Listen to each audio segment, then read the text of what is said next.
Good morning friends, कैसे हैं आप लोग। आई होप आप सब अच्छे होंगे, हम भी अच्छे हैं। और आज का हम लोग अपना लेक्चर स्टार्ट करते हैं कि अवतल दर्पण के द्वारा प्रतिबिंब निर्माण कैसे करते हैं।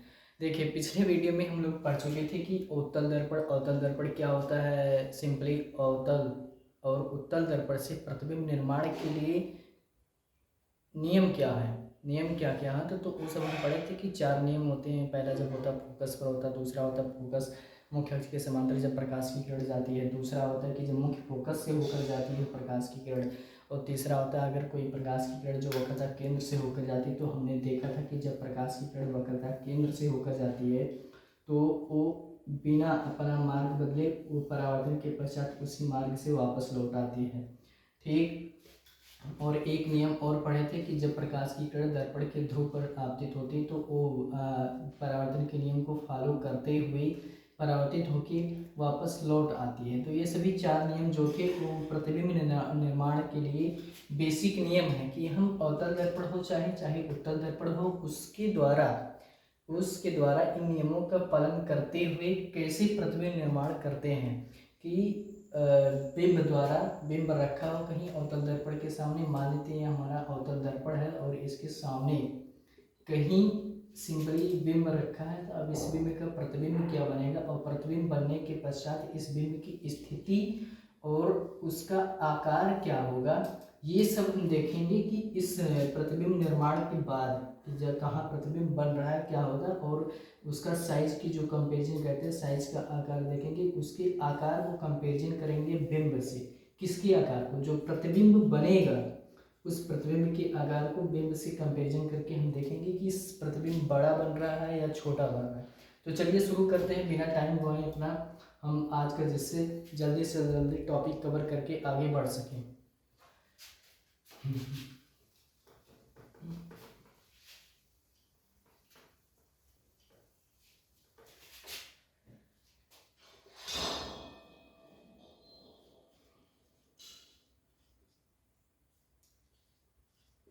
अवतल दर्पण द्वारा प्रतिबिंब निर्माण।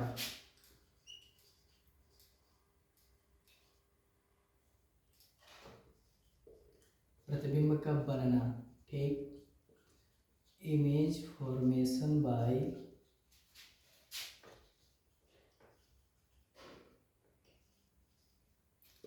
Concave mirror.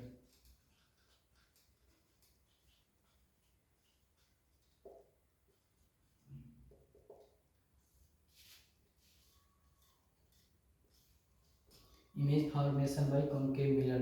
देखिए, पहला केस होता है इसमें जो होता है कि जब वस्तु बिंब जब कहाँ रखा हो, जब बिंब अनंत पर रखा हो, बिंब अनंत पर हो, अनंत दूरी पर हो।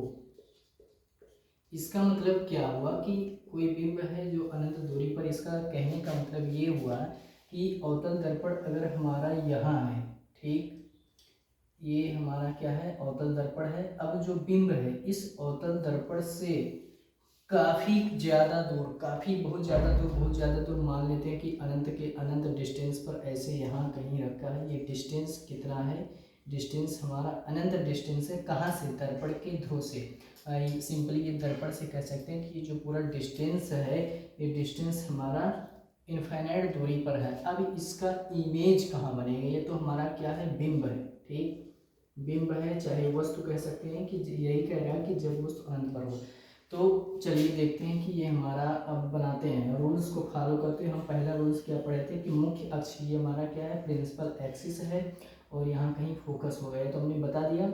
इसको मिटा देते हैं जिससे अच्छे से बनेगा, ठीक। मुख्य अक्ष हो गया, ये हमारा फोकस बिंदु हो गया, और ये क्या हो गया, वक्रता केंद्र हो गया। अब हमने क्या पढ़ा था, रूल्स, हम अपने रूल्स के अकॉर्डिंग जो हमने पढ़े थे रूल्स, प्रतिबिंब बनाने का जो रूल था कि मुख्य अक्ष के समांतर आने वाली प्रकाश की किरणें दर्पण से परावर्तन के पश्चात मुख्य फोकस से होकर जाती हैं। चलिए अब क्या करेंगे कि सिंपली मुख्य अक्ष के समांतर हम एक प्रकाश की किरण लेकर आते हैं और उसको दर्पण पर आपतित कराते हैं। यहाँ से मुख्य अक्ष के समांतर एक प्रकाश की किरण आ रही है, दर्पण से टकराई, और टकराने के पश्चात हम जानते हैं कि कहाँ से होकर जाती है, मुख्य फोकस से होकर जाती है। प्रकाश की किरण आई, मुख्य अक्ष के समांतर वाली प्रकाश की किरण दर्पण से टकराई और टकराने के पश्चात सीधा बिना अपने पाथ को विचलित हुई और फोकस से होकर चली जाती है। दूसरा सिंपल इसी प्रकार से अगर हम ये डिस्टेंस अनंत डिस्टेंस पर ही है बिंब, इस बिंब को फिर से हम क्या करेंगे, यहाँ से बिंब मतलब वस्तु रखा है और उस वस्तु से प्रकाश की किरण मुख्य अक्ष के समांतर जा रही है। ये प्रकाश की किरण कहाँ से आ रही है, ये प्रकाश की किरण आ रही है इस बिंब से, जो हमारा बिंब अनंत दूरी पर रखा है, क्योंकि हमें इसी बिंब का तो प्रतिबिंब निर्माण करना है ना। तो यहीं से प्रकाश की किरण आ रही, फिर से मुख्य अक्ष के समांतर आई और फिर टकराई, टकराने के पश्चात फिर से वो मुख्य अक्ष के मुख्य फोकस से होकर निकल गई। तो क्या हुआ, हम देख रहे हैं कि फोकस पर यहाँ से चले आ रही प्रकाश की किरण और यहाँ से चले आ रही प्रकाश की किरण एक दूसरे को इस फोकस बिंदु पर प्रतिच्छेद किए हैं। अब यही है प्रतिबिंब हमारा। इस बिंब का जब बिंब अनंत पर रखा रहेगा तो उसका प्रतिबिंब कहाँ बनेगा, मुख्य फोकस पर बनेगा और काफ़ी छोटा बनेगा। आप ऐसे भी सिंपली सोच सकते हैं कि जो हमारा जब ये वस्तु है और मान लेते हैं हम यहीं पर खड़े हैं, दर्पण के पास हम खड़े हैं और ये वस्तु है हमारा काफ़ी दूर, हमसे अनंत दूरी के डिस्टेंस पर रखा है, तो हमारी आँखों से हमारी इस वस्तु के द्वारा हमारी आंखों पर जो बनाया गया कोण होगा, भाई ये एंगल ही तो है। अगर हम इस फोकस से देखें, चाहे जहाँ से प्रकाश की किरण जा रही है बहुत ज़्यादा डिस्टेंस से जाएगी, तो कहेंगे ये एंगल काफ़ी छोटा होगा, काफ़ी छोटा। क्यों छोटा होगा, क्योंकि ये डिस्टेंस काफ़ी दूरी है। आप लोगों ने एक बात बताते हैं कि वैसे भी ध्यान दिया होगा कि जैसे हम लोग खड़े रहते हैं कहीं, अब हमसे जहाँ खड़े रहते हैं वहाँ से जो वस्तु है, पेड़ है, कोई खंभा है काफ़ी दूर है, तो हम देखते हैं कि वो छोटा दिखाई देता है। छोटा क्यों दिखाई देता है, इसीलिए छोटा दिखाई देता है क्योंकि उस पेड़ से या खंभा से या कोई भी चीज़ हो गया, उसके टॉप पॉइंट से जो और उसके तल पॉइंट से जो हमारी आंखों पर बनने वाला कोण होता है वो काफ़ी छोटा होता है। जबकि जैसे जैसे हम उसके करीब जाते हैं, किसके, उस खंभे या पेड़ के पास जब जाते हैं, तो हम देखते हैं कि वो काफ़ी बड़ा दिखाई देता है। उस समय क्या होता है कि उस पेड़ के या उस खंभे के टॉप से हमारी आंखों पर बनने वाला जो कोण होता है वो काफ़ी ज़्यादा होता है, इसलिए हमें वो पेड़ इतना बड़ा दिखाई देता है।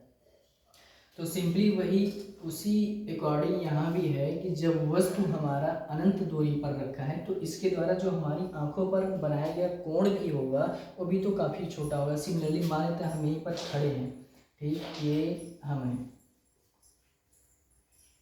ये जैसे मान लेते कोई भी व्यक्ति है यहाँ पर खड़ा है, इसकी आंखों पर ये यहाँ पर खड़ा है, इसकी आंखों की जो कोण होगा वो काफ़ी छोटा, इसलिए इसका जो प्रतिबिंब बन रहा है वो भी काफ़ी छोटा बन रहा है दूरी की वजह से। मैं बस इतना कहना चाहता हूँ कि दूरी की वजह से जो प्रतिबिंब बन रहा है वो काफ़ी छोटा बन रहा है। तो इसका आंसर क्या होगा कि जब बिंब अनंत पर है और उसका प्रतिबिंब कहाँ बनेगा, तब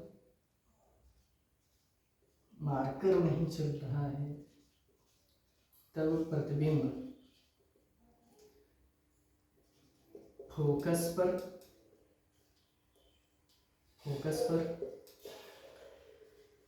वास्तविक उल्टा और बिंदु आकार का बनता है, बिंदु आकार का बनता है। अच्छा, ये कैसे पता चला कि वस्तु हमारा प्रतिबिंब वो वास्तविक ही बनाएगा? देखिए, इसको बताते हैं कि अवतल दर्पण जो होता है वो हमेशा वास्तविक प्रतिबिंब ही बनाता है। वास्तविक प्रतिबिंब क्यों बनाता है? क्योंकि इसमें प्रकाश की किरण उसी तरफ से आ रही होती है, जिस तरफ इसका परावर्तक पृष्ठ होता है।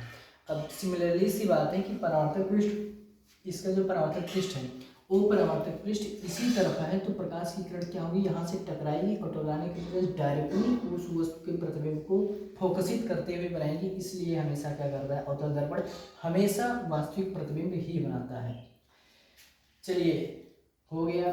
फर्स्ट केस यही था कि जब वस्तु अनंत दूरी पर रखा हो, ये हो गया, तब वस्तु का प्रतिबिंब बनेगा, फोकस पर बनता है। इसे फोकस को हम एफ से डिनोट करते हैं, स्मॉल कैपिटल एफ से डिनोट करते हैं। फोकस पर बिंदु आकार का वास्तविक और उल्टा बनता है। नोट कर लीजिए इसको। नोट कर लिए होंगे। अब हम आगे बढ़ते हैं, दूसरा केस क्या करेंगे। अब दूसरा होगा हमारा कि जब वस्तु अनंत और वक्रता केंद्र के बीच हो। अब हमने यहाँ पर क्या देखा कि फर्स्ट केस में सबसे पहले वस्तु का जो वस्तु रखा था वो अनंत दूरी पर रखा था। अब हमारे पास इससे ज़्यादा दूर तो वस्तु को हम कर नहीं सकते हैं, है ना भाई। कितना ज़्यादा दूर करेंगे, अनंत सबसे मैक्सिमम दूरी माना है, अनंत बहुत ज़्यादा होता है तो अनंत पर सबसे मैक्सिमम दूरी पर होंगे। अब हम क्या करेंगे कि वस्तु को धीरे धीरे दर्पण के निकट लाएंगे और तब देखेंगे कि वस्तु का प्रतिबिंब कहाँ बन रहा है और उसकी लोकेशन क्या होगी। तो फर्स्ट केस तो हो गया। दूसरा केस अब क्या हो सकता है, देखिए दर्पण हमने बताया था कि दर्पण में वक्रता केंद्र फोकस, ये हमारा दर्पण है।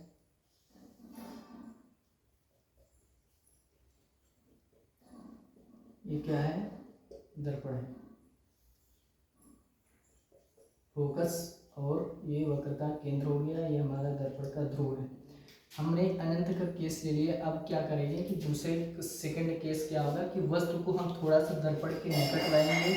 वस्तु मतलब बिंब, बिंब को दर्पण के निकट लाएंगे और वक्रता केंद्र और अनंत के बीच में यहाँ कहीं अनंत है, ठीक, यहाँ कहीं अनंत है और ये वक्रता केंद्र। इस वस्तु को हम क्या करेंगे कि अवतल दर्पण वक्रता केंद्र और अनंत के बीच थोड़ा सा शिफ्ट कर दिए। तो सेकंड पोजीशन क्या हुआ कि जब वस्तु या बिंब भी कहते हैं, बिंब अनंत व वक्रता केंद्र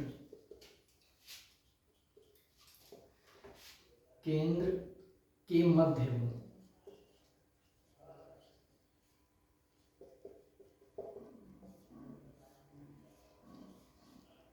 वक्रता केंद्र के मध्य हो। तो अब हम नियम को फॉलो करते हैं। हमने क्या पढ़ा था कि मुख्य अक्ष के समांतर आने वाली प्रकाश की किरण दर्पण से टकराएगी और टकराने के पश्चात मुख्य फोकस से ऐसे होकर जाती है, ठीक। दूसरी स्थिति क्या करेंगे कि मुख्य फोकस से होकर जाने वाली प्रकाश की किरण, मुख्य फोकस से होकर जाने वाली प्रकाश की किरण दर्पण से टकराने के पश्चात मुख्य अक्ष के समांतर हो जाती है, ठीक। अब देखिए ये दोनों एक दूसरे को कहाँ काट रहे हैं, ये दोनों एक दूसरे को कहीं यहाँ काट रहे हैं। जब वस्तु अनंत और वक्रता केंद्र के बीच में है तो हम देख रहे हैं कि वस्तु का जो प्रतिबिंब है, हम बता दें आपको कि वस्तु का प्रतिबिंब कहाँ बनेगा, जब वस्तु से चलने वाली जो प्रकाश की किरण होगी, जो हम प्रकाश की किरण को दर्पण तक लाएंगे परावर्तन के लिए, प्रतिबिंब बनाने के लिए, तो पहली दूसरी किरण, प्रथम दूसरी किरण, प्रथम कहने का मतलब कि पहली किरण और फिर दूसरी किरण, प्रथम दो किरणें या तीन किरणें एक दूसरे को जिस पॉइंट पर परावर्तन के बाद जिस पॉइंट पर प्रतिच्छेद करेंगी वही हमारा क्या होगा, उधर वो प्रतिबिंब की स्थिति होगी। तो हम देखेंगे कि, तो अब इसमें देखिए ये हमारा वक्रता केंद्र है, ये फोकस है। वस्तु की प्रतिबिंब की स्थिति कहाँ बन रही है, फोकस और वक्रता केंद्र के बीच बन रही है। तो जब वस्तु अनंत और वक्रता केंद्र के बीच में रखा होता है तब वस्तु का प्रतिबिंब मुख्य फोकस और वक्रता केंद्र के बीच वास्तविक तो बनेगा ही, उल्टा भी बन रहा है और वस्तु से छोटा बनता है। यहाँ पर एकदम बिंदु साइज का बन रहा है, लेकिन ये जो प्रतिबिंब है इससे कुछ छोटा बनेगा, ठीक। क्योंकि यहाँ पर बिंदु अगर क्यों बन रहा था हमने देखा है, और यहाँ पर जब वस्तु को थोड़ा सा निकट लाए तो इसका जो प्रतिबिंब बनेगा, इस वस्तु का प्रतिबिंब, उसका भी कुछ साइज होगा, इस साइज होगा, इस बिंब से छोटा होगा। तो इसका आंसर क्या होगा, लिखते हैं कि जब बिंब अनंत और वक्रता केंद्र के बीच में होता है तब प्रतिबिंब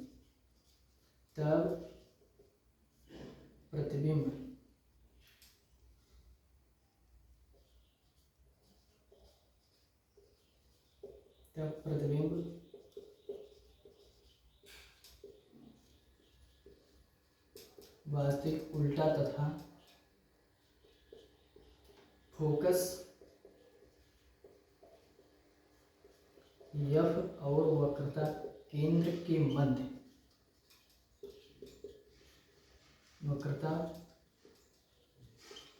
के मध्य वक्रता केंद्र सी के मध्य बनता है। सिमिलरली इसी प्रकार से अब बारी है कि इसको थोड़ा सा और शिफ्ट करेंगे, दर्पण की तरफ ले जाएंगे। अब दर्पण की तरफ ले जाने का मतलब इस बिंब को हम शिफ्ट कर देंगे यहाँ पर वक्रता केंद्र पर, एग्जैक्ट वक्रता केंद्र पर हम शिफ्ट करके देखते हैं कि दर्पण का प्रतिबिंब और वस्तु का प्रतिबिंब कहाँ बनता है। ठीक, चलिए देखते हैं।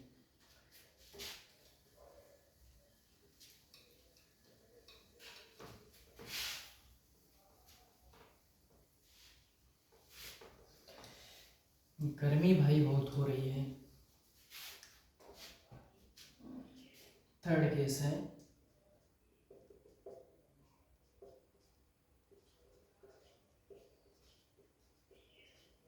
जब वस्तु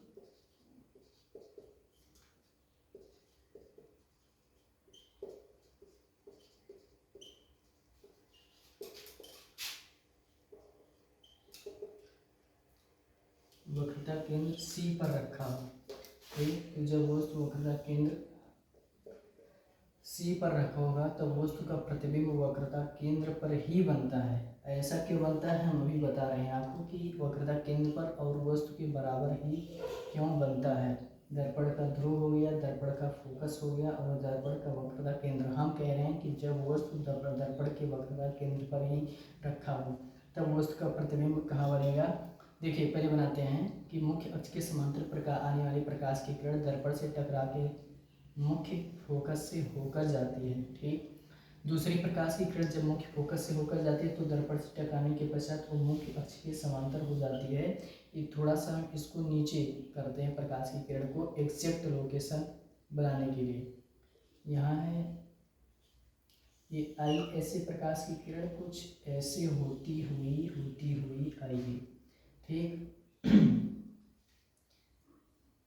वक्रता केंद्र पर होने की वजह से इस वस्तु का जो साइज होता है और प्रतिबिंब का साइज, वस्तु का साइज और प्रतिबिंब का साइज एक दूसरे के बराबर होते हैं। देखिए ये दोनों एक दूसरे के बराबर ही बनेंगे। ठीक, ऐसा क्यों होता है कि जब वस्तु वक्रता केंद्र पर रखा होता है तो वस्तु का प्रतिबिंब वक्रता केंद्र बिंब की साइज का ही बनता है। ऐसा इसलिए होता है क्योंकि ये जो दर्पण है, ये पूरा दर्पण है किसी कांच के खोखले गोले का कटा हुआ भाग होता है और ये जो वक्रता केंद्र है ये केंद्र इस पूरे खोखले गोले का भी केंद्र होता है। हम जानते हैं कि कोई भी खोखला गोला हो या वृत्त हो, उसका जो केंद्र होता है उसकी परिधि से हर एक पॉइंट से उसकी जो डिस्टेंस होती है वो बराबर होती है। इसलिए इसका जो वक्रता केंद्र होगा ये पूरा डिस्टेंस, ठीक, ये डिस्टेंस मान लेते हैं अगर पूरा r है तो और ये पूरा डिस्टेंस खोखले गोले के डिस्टेंस के बराबर है। मतलब क्या हुआ, मतलब यह हो कि वस्तु जो रखा है हर एक पॉइंट से वक्रता केंद्र पर जब रखा है तो हर एक पॉइंट से एक इक्वल डिस्टेंस पर रखा है। इसीलिए इस वस्तु से चलने वाली जो प्रकाश की किरण होती हैं जब टकराने के पश्चात इस वस्तु का प्रतिबिंब बनाती हैं तो एकदम एग्जैक्ट साइज का हर एक पॉइंट से बराबर होने के कारण इसका प्रतिबिंब भी इस बिंब की साइज के बराबर ही बनता है। समझ में आई बात, नहीं आई? ऐसा मैं ये कह रहा हूँ कि चलिए मान लेते हैं हमारा एक खोखला गोला है। ठीक, भाई मार्कर क्यों नहीं चल रहा है मेरा?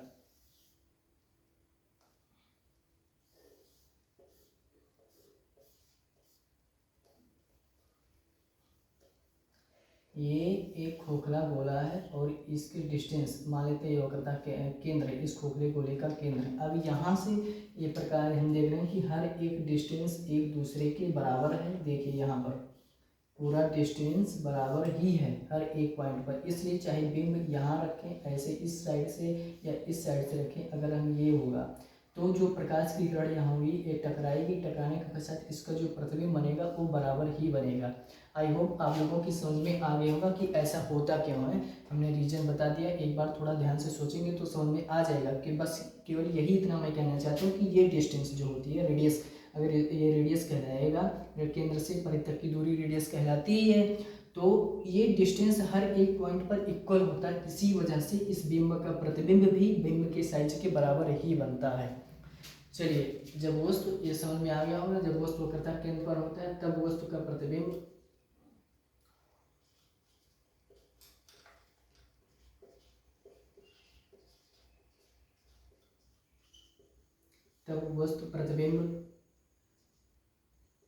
वस्तु के बराबर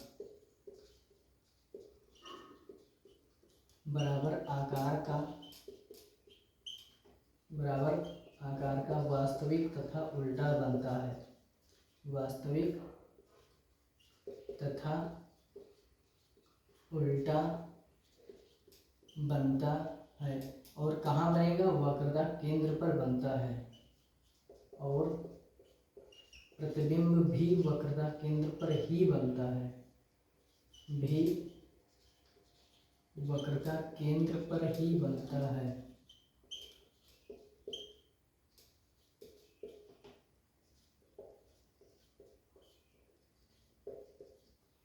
ठीक, नोट कर लीजिए, फिर हम आगे बढ़ते हैं।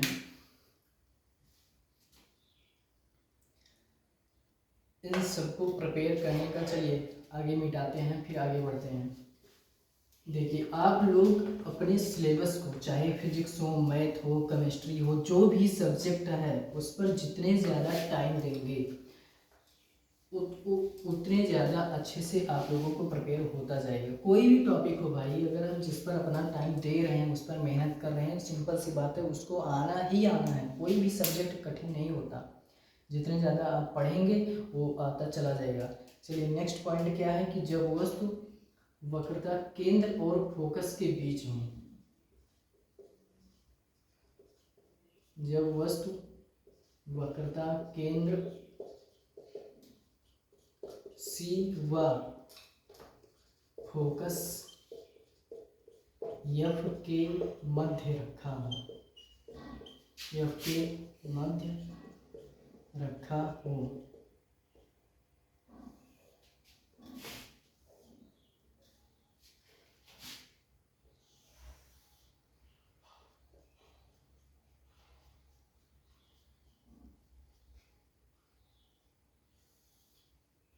दर्पण का ध्रुव हो, ये हमारा दर्पण है, दर्पण का फोकस और दर्पण का वक्रता केंद्र।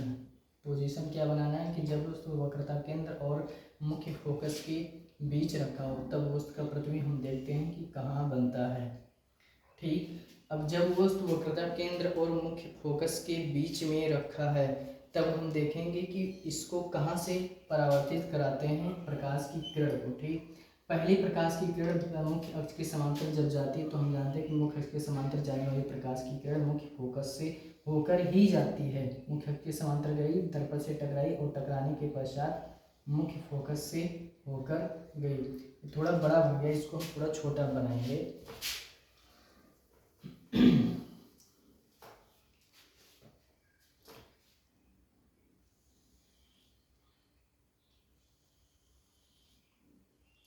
फोकस और ये वक्रता केंद्र हमारा क्या है, ये बिंब है। ठीक, मुख्य अक्ष के समांतर जाने वाली प्रकाश की किरण। हम बार बार सेंटेंस को रिवाइज कर रहे हैं जिससे आप लोगों को तैयार